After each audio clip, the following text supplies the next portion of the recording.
A paz do Senhor Jesus a você que sempre está aí nos acompanhando. E mais uma sexta-feira estamos aqui para juntos adorarmos e bendizermos o nome de Jesus. Convido você, vem comigo, vem adorar ao Senhor, porque o Senhor hoje tem uma palavra para o teu coração.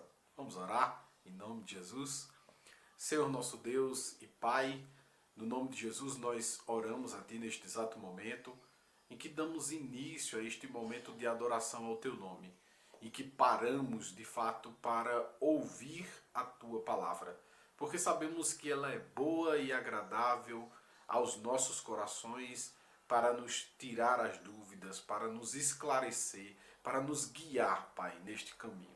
Pai bendito, Deus amado, em nome de Jesus, que o Senhor nos abençoe e nos ajude. Amém. Glória a Deus.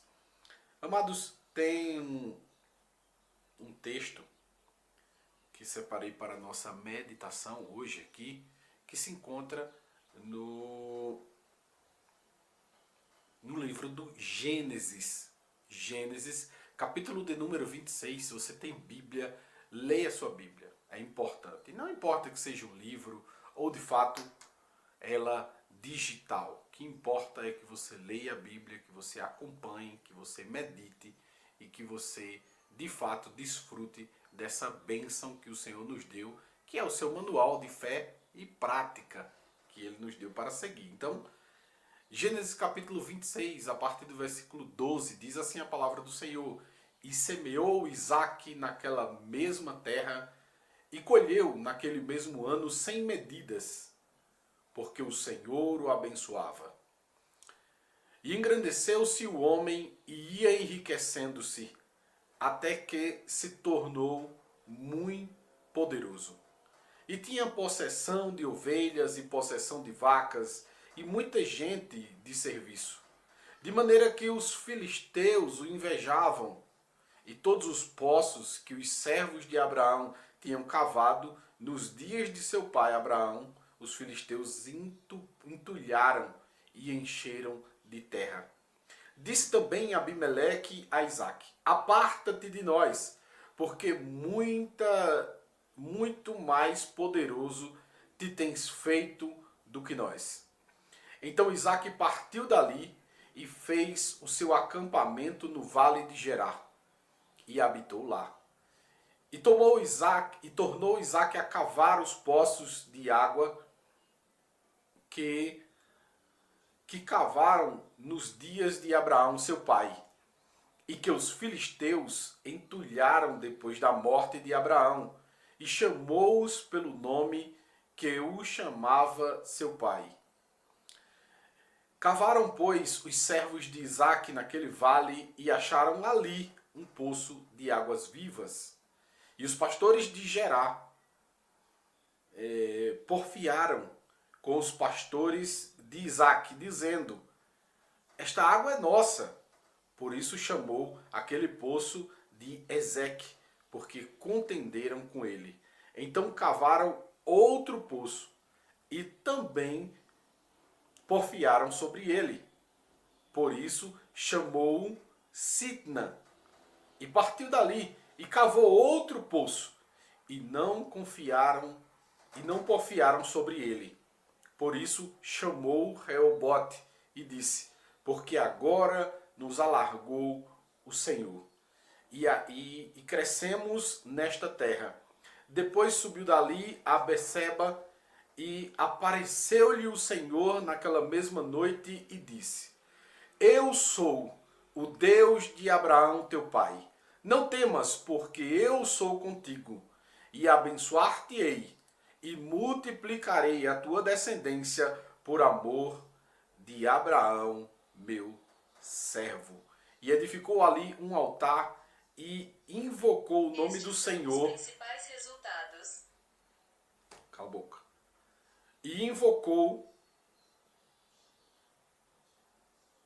o nome do Senhor e armou ali a sua tenda, e os servos de Isaque cavaram ali um poço, e Abimeleque veio a ele de Gerar com a Osate, seu amigo, e ficou príncipe do seu exército. E disse-lhes Isaque: por que vieste a mim? Pois que vós me odiais e me repeliste de vós. E eles disseram: havemos visto, na verdade, que o Senhor é contigo. Por isso dissemos: haja agora juramento entre nós e entre nós e ti, e façamos aliança contigo. Amados, é um texto interessante para conversarmos a respeito dele. É um texto interessante para compartilharmos, porque nós estamos diante de um dos pais do povo de Israel, que de fato é o povo escolhido de Deus. Nós estamos diante de um servo que carregava sobre si a promessa que Deus havia feito a seu pai Abraão. Isaque, de fato, era o descendente direto de Abraão, o descendente em que Deus havia prometido as bênçãos. E quando nós observamos a vida de um homem como este, ou quando nós observamos a perspectiva de bênção ou de promessas de Deus, as pessoas muitas vezes, elas meio que perdem o sentido porque acham que porque Deus vai abençoar ou porque Deus está estendendo as mãos, de fato tudo será às mil maravilhas. Mas o que se vê na Bíblia Sagrada são exemplos de que, de fato, as coisas não são bem assim. Elas têm o seu tempo, elas têm os seus problemas, as suas adversidades, e todas essas coisas, o que se percebe é o aperfeiçoamento daquele que carrega a bênção sobre si. Não podemos esquecer ou jogar fora os exemplos de aperfeiçoamento na vida deste homem. E aí podemos, de fato, começar a contextualizar tudo isto que acabei de ler aqui no capítulo 26. É que quando o homem, ele de fato está debaixo da bênção de Deus, a primeira coisa que se percebe na vida dele é que tudo que ele começa a fazer, ou tudo que ele se propõe a fazer, de fato cresce, de fato é abençoado, de fato expande. E uma das coisas que começa a acontecer nesse sentido, quando a bênção de Deus é vista na vida do servo, é que ela começa a incomodar. Quando o servo começa a prosperar, de fato, a primeira coisa que acontece é começar a incomodar. E aí, incomoda no primeiro plano por conta da inveja. Porque por mais que o outro que está ao lado esteja também sendo abençoado, esteja também colhendo dessa proximidade da bênção, a preocupação dele não é com o próprio negócio, não é com as próprias posses, mas é porque você está mais forte, é porque você está maior, é porque você está melhor do que ele. Veja a perspectiva desses amigos, né? Saia do meio de nós porque tu estás mais poderoso do que nós. Uma perspectiva bem pequena, bem medíocre, de fato. Porque eles também estavam abençoados. Porque também eles estavam tendo suas posses, suas coisas, seus servos, seus animais. Mas veja que o que eles na verdade olharam era um poder, era posição. E esqueceram de fato que ali eles estavam também desfrutando da bênção que Deus tinha depositado sobre a vida de Isaque. E aí pedem a ele que saia do meio deles.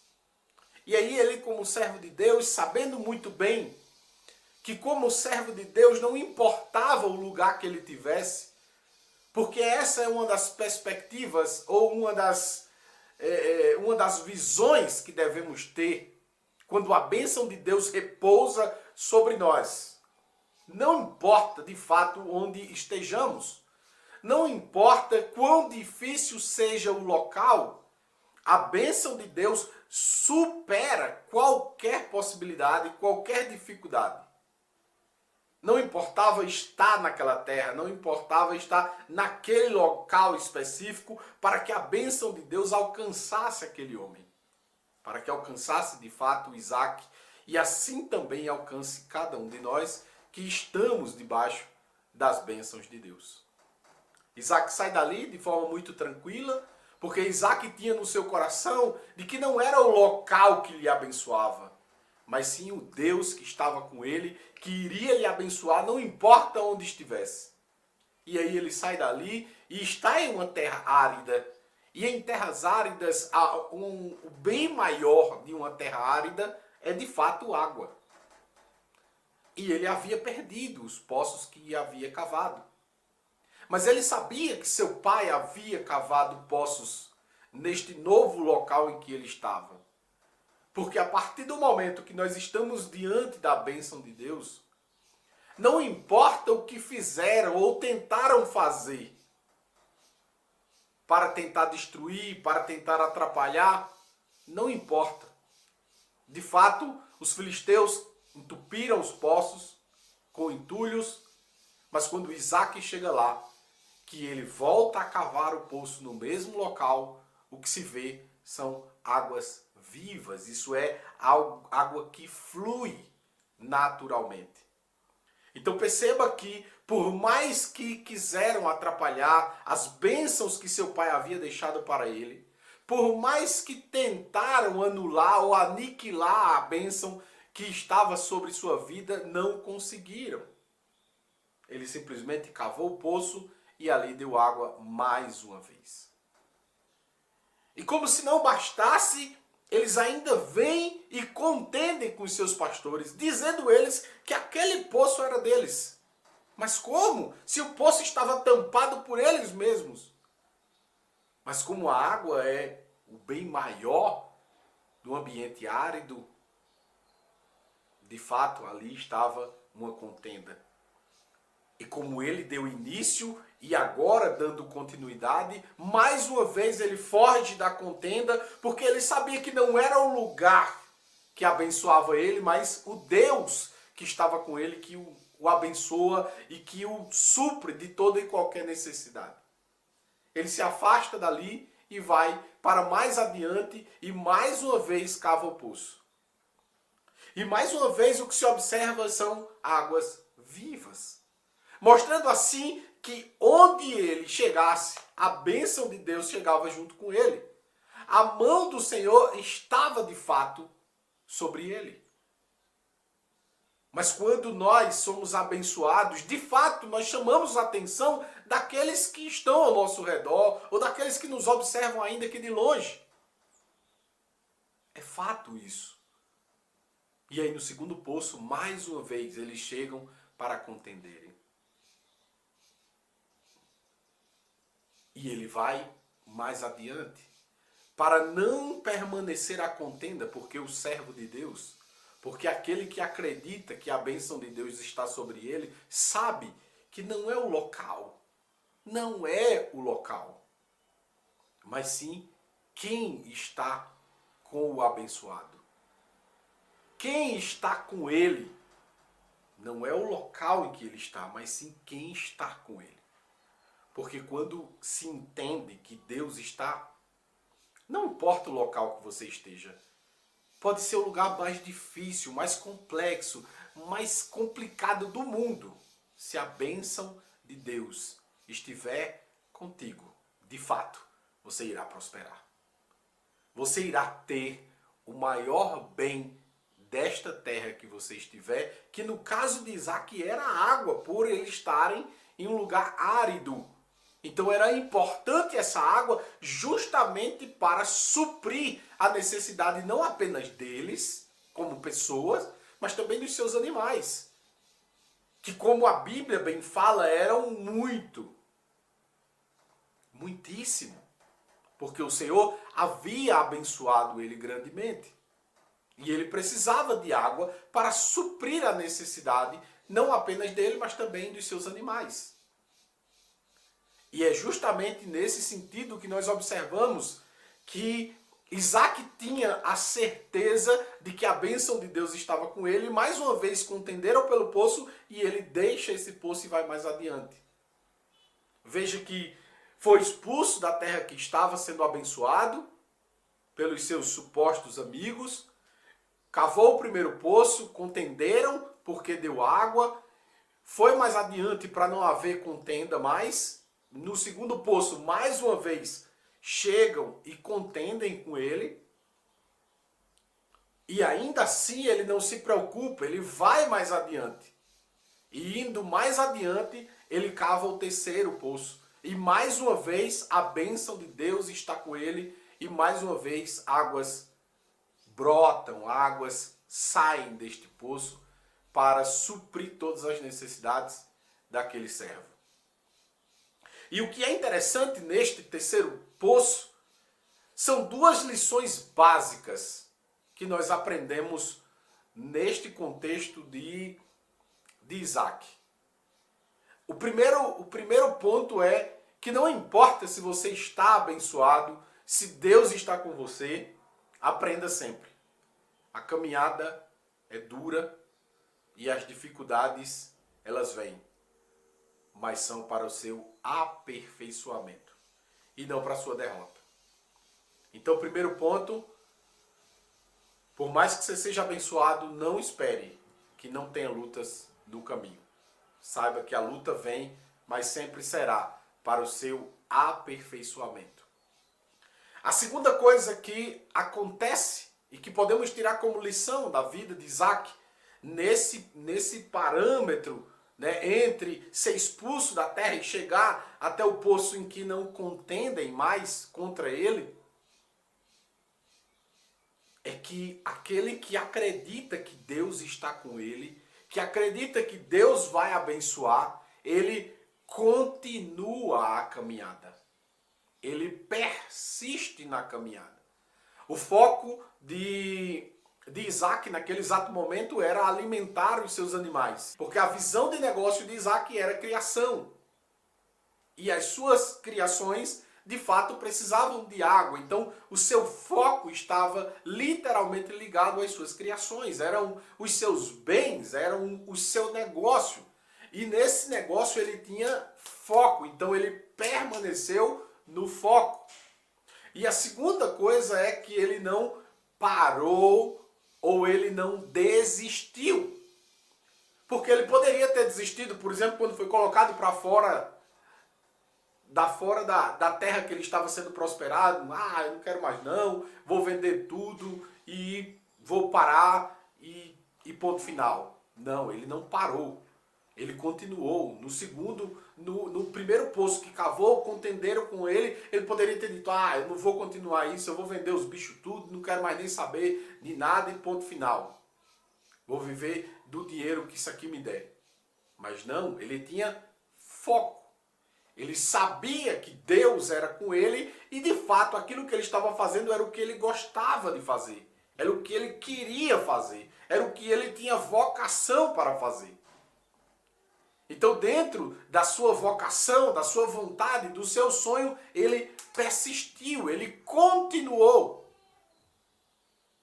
E nessa continuidade, ele chegou justamente no local em que ele cavou o poço, não teve mais contenda, e ele ainda recebeu o Senhor.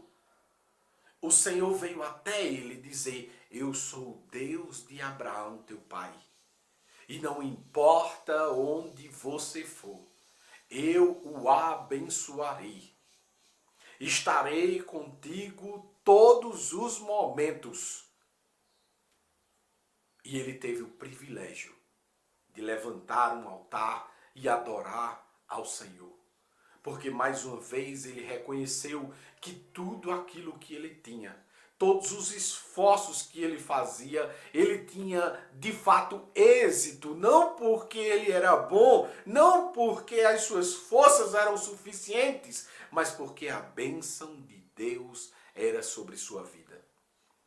Então, por mais que ele fosse inteligente, por mais que ele fosse forte, por mais que ele tivesse dinheiro, ele mostrou claramente que a dependência de Deus era de fato plena e real. E sabia que, por mais que todas as coisas cooperassem para o seu sucesso, de fato, ele entendia que o seu sucesso não dependia do acaso, mas sim das mãos de Deus sobre sua vida.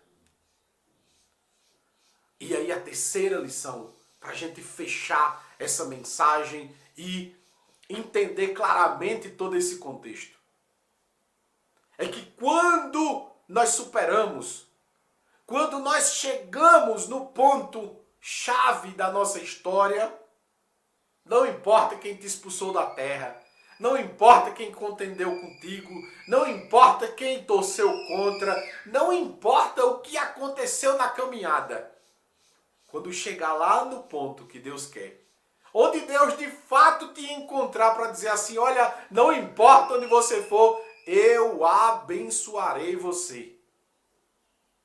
Todo mundo que ficou para trás vai chegar até onde você está e vai dizer assim, nós reconhecemos que a bênção de Deus, de fato, está sobre a tua vida.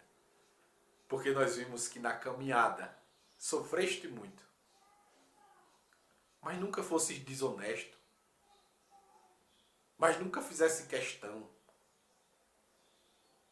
Observamos em tua caminhada que de fato a tua confiança em Deus era algo que superava todas as nossas expectativas, todos os nossos pontos de visão. A tua crença, a tua fé em Deus foi muito maior do que qualquer coisa que de fato colocamos como obstáculo na tua vida. Por este motivo nós entendemos e nós vimos claramente que a bênção de Deus é sobre ti. E por isso nós queremos fazer uma aliança. Veja que interessante. Aquele que outrora expulsaram você da terra, agora querem uma aliança contigo. Nós faremos uma aliança contigo. E você comigo. Veja que coisa interessante. Isso é muito interessante na vida daqueles que de fato carregam a bênção de Deus. E nesse exato momento nós entendemos que quando Deus nos abençoa, não é por causa de nós. Não é por causa de nós. Deus não abençoou Isaac por causa dele. Tá chocado agora? A bênção de Deus sobre a tua vida não é por causa de você. É por causa dos outros que te observam. É por causa dos outros que precisam ser atingidos de uma forma muito boa de reconhecer que só o Senhor é Deus e que de fato esse Deus é o Deus que nós precisamos estar bem perto. E não porque Ele nos abençoa, porque eu bem falei que Ele não nos abençoa por causa de nós. Ele abençoa para chamar a atenção dos outros, para que entendam que Ele é bom e que a sua bondade dura para sempre. Então, se estiverem sendo abençoados, lembre-se sempre, não é por causa de você. E se você for abençoado, lembre-se também que você não vai ser abençoado por causa de você, mas é por causa dos outros. Sempre tem um propósito naquilo que Deus está fazendo na tua vida. Deus sempre quer trazer a atenção das pessoas para entenderem o quanto Ele é bom, de que a sua salvação é a melhor coisa ou o melhor bem que nós podemos receber da parte de Deus. Sabe por quê? Porque esta vida, ela é curta. Ela é curta. E por mais que sejamos abençoados nesta vida, é muito pouco, mas extremamente pouco em relação à vida eterna com o Senhor.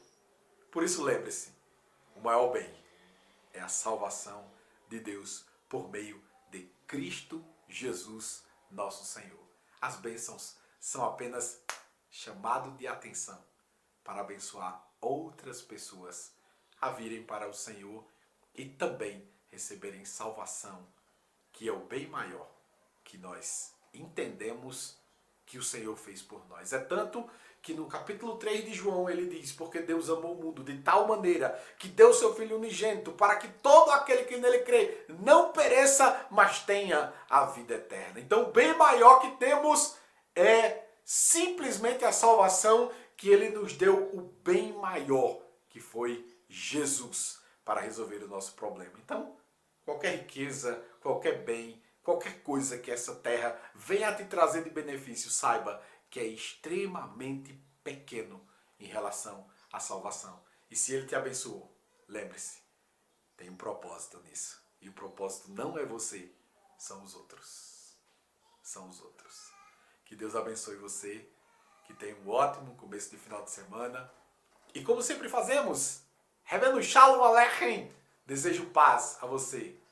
Revendo Shalom Aleichem, Revendo Shalom Aleichem, Revendo Shalom Aleichem, Revendo Shalom, Shalom, Shalom Aleichem, Revendo Shalom Aleichem, Revendo Shalom Aleichem, Revendo Shalom Aleichem, Revendo Shalom, Shalom, Shalom Aleichem, Revendo Shalom Aleichem, Revendo Shalom Aleichem, Revendo Shalom Aleichem, Revendo Shalom, Shalom, Shalom Aleichem, Revendo Shalom Aleichem, Revendo Shalom Aleichem, Revendo Shalom Aleichem, Revendo Shalom, Shalom, Shalom Aleichem. Jesus abençoe a tua vida e domingo tem mais às 18 horas. Tchau, tchau.